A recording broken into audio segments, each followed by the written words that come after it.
A segunda fase da Operação Acesso Negado, a gente já teve uma primeira fase deflagrada no ano de 2015.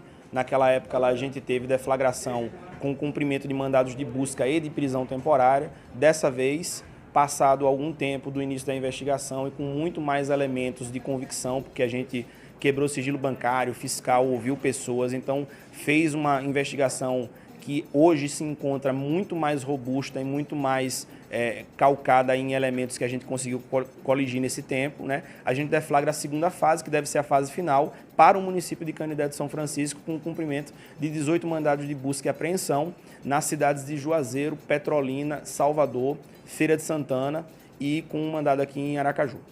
Aracaju e Canindé de São Francisco. Isso, a gente teve esses cumprimentos simultâneos aí para poder fechar essa investigação com foco em Canindé de São Francisco. A gente está produzindo já no dia de hoje a reinquirição e a ouvida de envolvidos aí com essa fraude. Deve fazer mais algumas oitivas no final dessa semana e na próxima, para que a gente consiga então concluir essa investigação no mais tardar no mês de março. O que reza essa operação? O que reza? A gente tem aí uma contratação fraudulenta de uma organização social, que a gente chama de OCIP, né, uma OCIP chamada ISIS, né, que foi contratada de maneira fraudulenta pelo município de Canindé de São Francisco, numa contratação que não respeitou concorrência, uma contratação pré-fabricada, e essa OCIP, uma vez contratada, ela contratava pessoas físicas e jurídicas desse grupo criminoso para desvio de verba pública. Os serviços não eram prestados e o dinheiro era desviado. Ou seja, recebia o contrato, assinava, mas não era feito. Exatamente, os serviços não eram efetivamente prestados porque estavam dentro ali da mesma organização criminosa, do mesmo grupo econômico, só havia contratação no papel para fundamentar o desvio da verba. Aqui em Sergipe, um prejuízo em torno de quanto?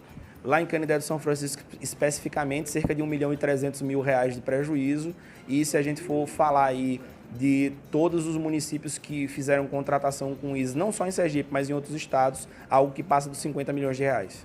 Agora, essas pessoas indiciadas, quantas no total? A gente ainda vai produzir o relatório final com o indiciamento, com a individualização da participação de cada pessoa, mas a gente deve estar falando aí em pelo menos umas 20 pessoas indiciadas nesse inquérito. Canindé e Aracaju, a partir de quando? E quais foram os gestores? Não, Aracaju não foi alvo da investigação. A gente teve um cumprimento de mandado de busca na cidade de Aracaju, mas a gente está com foco na investigação em toda a cúpula do poder municipal à época. Então, prefeitos, secretários, comissão de licitação, todo mundo que, enfim, participou da contratação da organização social. Que ano? Isso aconteceu no ano entre os anos de 2013 e 15. 13 e 15. Hoje, algumas pessoas serão ouvidas? A gente já está com essas oitivas lá em andamento, nas cidades onde houve as buscas, né? E a gente tem algumas oitivas agendadas para sexta-feira e deve fazer mais algumas aí no decorrer da próxima semana para a gente fechar, então, esse trabalho investigativo. Quantos locais visitados pela polícia? 18 mandados de busca. Aqui e lá também em Canindé? Na soma de todos os locais de busca, a gente teve 18 mandados de busca e apreensão sendo executados no dia de hoje. A equipe da Polícia Federal em Sergipe? A gente só teve um mandado aqui em Sergipe. Só um mandado na cidade de Aracaju. Mandado. Sim. Obrigado. Melhorou com a luz também?